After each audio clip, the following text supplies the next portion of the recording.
महारानी, तेरे संग में श्यामा रानी, सब सखियन की महारानी। मंद मंद मुस्कनिया, मंद मंद मुस्कनिया, हार जाऊं आज प्यारे जो, तेरी मंद मंद मुस्कनिया, तेरी मंद मंद मुस्कनिया, तेरी आज प्यारे जो, आज श्याम प्यारे जो।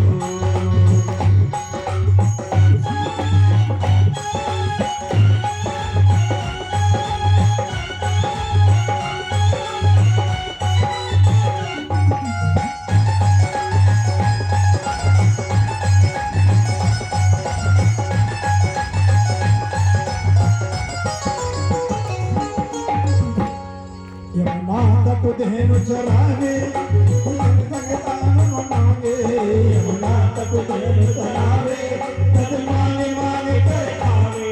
यमुना तक धेनु चरावे तद मांगे मांगे कर खावे।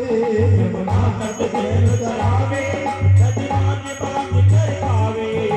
तिरछी सी चितवनिया, तिरछी सी चितवनिया,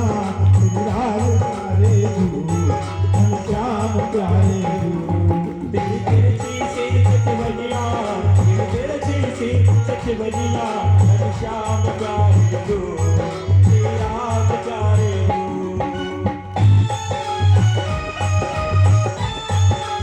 सही राधे तारे लगाते हुए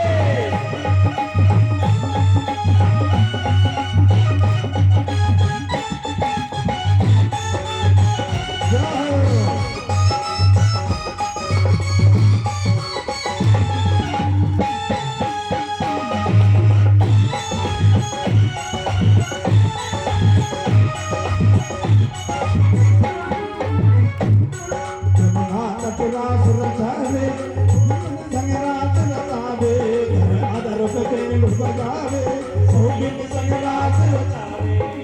अदर रुक पेड़ बजावे, गोविंद संग रात रचावे।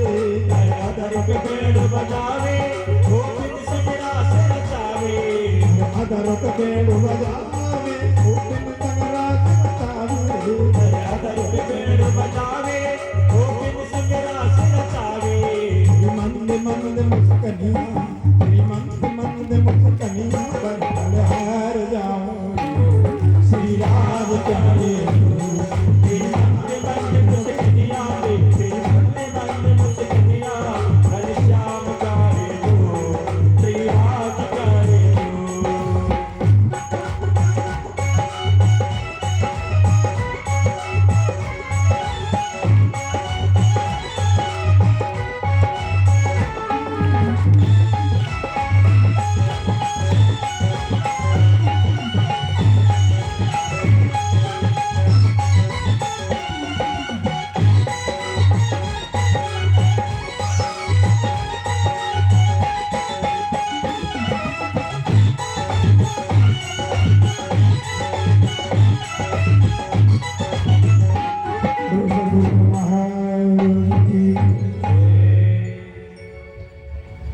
तो कथा कहाँ हो रही थी, कोई बताएंगे हमको? पता है आप लोग? गोलोक धाम में भगवान वैकुंठनाथ ब्रह्मा विष्णु महेश से स्वयं भगवान राधापति गोलोकनाथ में कहते हैं कि जाओ 28वें द्वापर के यहाँ समय में मैं आपके यहाँ आऊंगा।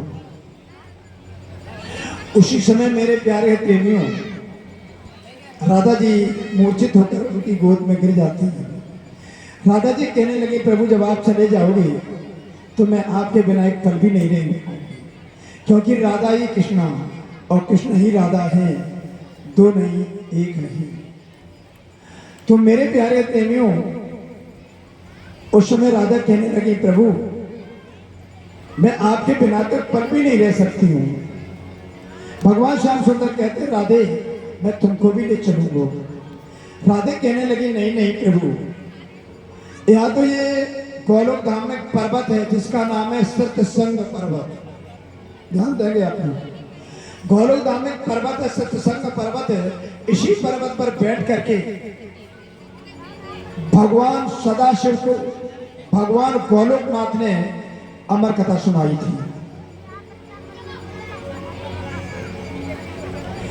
तो मेरे प्यारे प्रेमियों, राधा जी कहने लगी जब ये पर्वत नहीं होगा तो मैं आपके साथ कहां खेलूंगी प्रभु। भगवान गोलोकनाथ कहते राधे चिंता नहीं करो, ये गोलोक धाम का जो सत्संग पर्वत है पृथ्वी पर गोवर्धन पर्वत के रूप में उतार दूंगा। ये पृथ्वी पर जो गोवर्धन पर्वत है ये गोलोक धाम का सत्संग पर्वत की छाया है।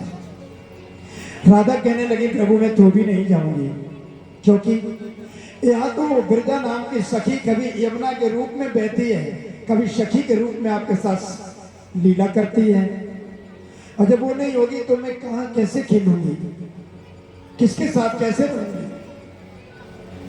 भगवान श्याम सुंदर कहते राधे चिंता नहीं करो, यहाँ की जो गिरजा नाम की सखी है ये धरती पर मैं यमुना नदी के रूप में उतार दूंगा। बोलो सदगुरु महाराज की। ध्यान देना मेरे प्यारे प्रेमी। राधे जी कहती है मैं तो भी नहीं जाऊंगी, क्योंकि यहाँ पर जो भगवान गोलोकनाथ को एक बार दूध पीने की इच्छा हुई तो उनके दिव्य शरीर से प्रकट हुई सुरभि नाम की गौ, और सुरभि नाम की गौ जब प्रकट होती है तो बछड़ा उसका दूध पीता है, बछड़े के मुख में फेना आ जाता है, और बछड़े गोलोक धाम के बछड़े के मुख में फेना आने से एक बूंद गिरती है, उसे क्षीर सागर बनता है जिसमें भगवान श्री साई नारायण का शयन करते हैं। आप समझिए गोलोक धाम का महत्व क्या है। यही सुरभि नाम की गौएं नहीं होगी तो मैं आपका दूध कैसे पिलाऊंगा। कहती चिंता नहीं करो राधे, ये गौएं भी मैं पृथ्वी पर मैं उतार दूं गोबर क्षेत्र में। ये आप लोग जो चमर बुलाते हैं ना, ये सुरभि नाम की गौ की पूंछ है। असली चमर मांगेंगे और उसको आप डंडे खींचेंगे तो उसमें बदबू होगी कि गौ की पूंछ काट के चमर बनाया जाता है। और आज ये भारत में नहीं मिलता, अफ्रीका के जंगल में मिलती है। प्यारे प्रेमियों, हमने भारतवासियों ने तो जंगल ही काट काट के बेकार कर दिए। वृक्ष लगाते नहीं है, काटते हैं, जबकि वृक्ष मेरा जीवन है। ये गौ की पूंछ जैसे काट देते हैं तो पुनः उगाती है, जैसे छतरी की पूंछ टूट जाती पुनः उगाती है। मेरे प्यारे प्रेमियों, राधा जी कहती है प्रभु मैं तो भी नहीं जाऊंगी। उस समय कहते हैं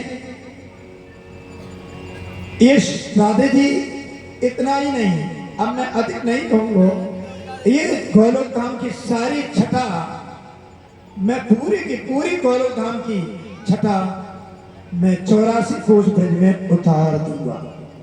अब तो चलोगी। एक दिन क्या हुआ प्यारे भगत प्रेमियों, ध्यान देना। गोलोक धाम में एक बार श्यामा राधा जी महारानी अपने प्रभु श्याम सुंदर को खोजती जा रही हैं। श्याम सुंदर आज मिल नहीं रहे, तो ब्रिजा के भवन पर दरवाजे पर खड़ा था श्री धाम नाम का द्वारपाल। जैसे ब्रिजा के भवन में प्रवेश करने चाहती है राधा जी, श्री धामा ने रोक दिया, नहीं जा सकती स्वामी जी। राधा कहने लगी मैं तो स्वामी हूं, और हम में और हमारे स्वामी में भेद करना एक अपराध है, इसलिए मैं तुमने मेरे को दरवाजे पर रोका तो मैं तुम्हें श्राप दे रही हूं। जाओ श्री धामा, तुम पृथ्वी पर शंखचूड़ नाम के राक्षस बन जाओ। राधा ने किसको श्राप दिया?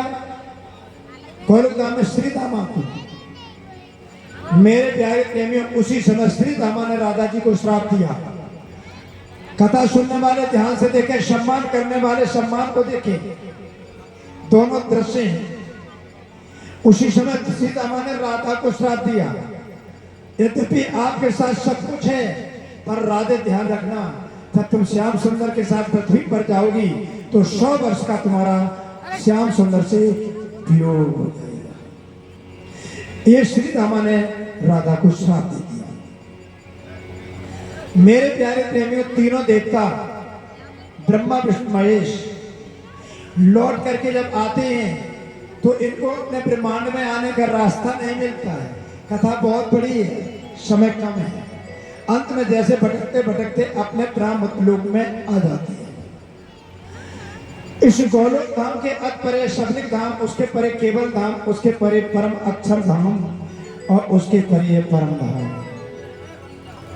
अब आप लोग अमर कथा की तरफ चल रहे हैं। अमर कौन है? मेरी आत्मा। मेरी आत्मा का ना कभी जन्म होता है और ना ही मेरी आत्मा कभी मरती है। मेरे प्यारे प्रेमियों, तो इस पृथ्वी पर आत्मा मेरी क्यों आई? कहां से आई? आने का कारण क्या है? ये 3 प्रश्नों का हल अब तक कोई नहीं कर पाया। इन 3 प्रश्नों का हल यदि किया है वेद पुराण शास्त्रों के माध्यम से, तो निष्कलंक विजयाभिनंदन महामती प्राणनाथ जी ने किया और किसी ने नहीं कर पाया। लेकिन दुर्भाग्य भारत का, महामती प्राणनाथ जी को लोग जान नहीं पाए।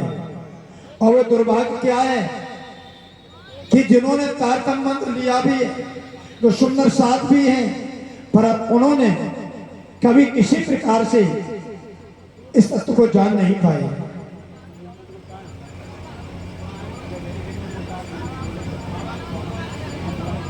आरती के पहले आगे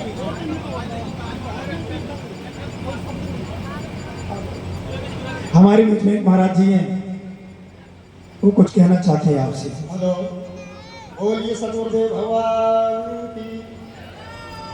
हाँ देखो सभी भक्तगणों, भाई बंधु माता बहने, नन्हे मुन्ने प्यार करने योग्य बच्चे, मेरे नौजवान भैया, परम पूज्य बुजुर्ग व्यास महाराज, सबके लिए मेरा कोट कोट नमन है। सबके लिए मेरा कोट कोट नमन है। देखो बड़ी बढ़िया कथा चल रही है, पर कछु शंका चल रही है। हमको कुछ बात ना करते हैं कि यहाँ की बात। आज शाम को व्यास महाराज की जब वाणी बंद होगी और व्यास महाराज के द्वारा इसको निष्कर्ष लिखाया जाएगा, ठीक है? और हम भी बोलेंगे और इसी जगह पर होगा खुले मंच पे, ठीक है? 3 प्रश्न को है, एक प्रश्न की हम व्याख्या करेंगे और बातें आगे पीछे बतावेंगे। गुरु की कृपा भई तो बातें आगे। लेकिन महाराज एक बात ध्यान रखेंगे, यहाँ पर मेरे पास गीता प्रेस गोरखपुर के ग्रंथ हैं और बिना ग्रंथों के कोई बात नहीं होगी। बिल्कुल साहब, गोरखपुर के ग्रंथ बिल्कुल यारे यारे नहीं, फतेहाबाद के नहीं। और साथ में ये भी होगा, यदि मैंने ग्रंथों के साथ आपको 3 किरण सिद्ध कर दिए तो आपको मेरी शिक्षा दीक्षा देने पड़ेगी, आपको मेरा शिष्यत्व ग्रहण करना पड़ेगा। वो तो नहीं, अब आइए, कथा बाद में होगी। पहले यहाँ पर जो 4 लोग अच्छे हों, मैं उनको 3 राधा 3 कृष्ण दिखाता हूँ गीता प्रेस गोरखपुर में, और आप ये सिद्ध कर दें कि नहीं है, अन्यथा आपको मेरे से दीक्षा लेना पड़ेगी। ध्यान रखें महाराज जी, क्योंकि आप देखिए ना, भोले मंच पर तो मैं कह रहा हूं, जब मैं कह रहा हूं परमात्मा के परम धाम के सामने इन सभी देवताओं के लोग नरक हैं। आप ये सिद्ध करना चाहते हैं कि कबीर साहब परमात्मा नहीं है, कबीर साहब परमात्मा नहीं है, नहीं है, नहीं है। पहली बात। दूसरी बात मैं कह रहा हूं, आप मंच पे आए, मैं एक दिन कथा और बढ़ा दूंगा, ऐसा समाज फिर नहीं मिलेगा। 9 दिन की जगह मैं 10 दिन कथा कर दूंगा और 1 दिन का खर्चा मैं दे दूंगा। याद रखने, कबीर साहब ने, आप बीजक लाए, कबीर साहब ने अंत में गुरु गोविंद दोनों खड़े काके लागू पाए, गुरु गोविंद दोनों खड़े काके लागू पाए, गुलिहारी गुरु बाप ने गोविंद दियो बताए, कदिया गोविंद दियो बताए।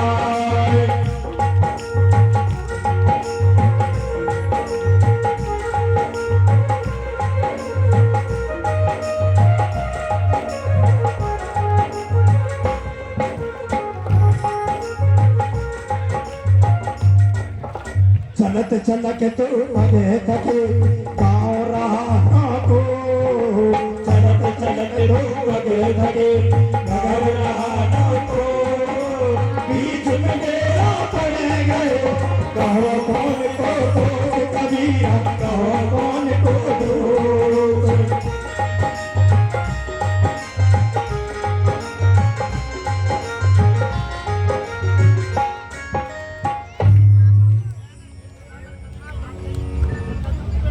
ये महाराज जी मेरे पास परसों बैठे रहे, मैं 1 बजे रात तक जगा और उन्हें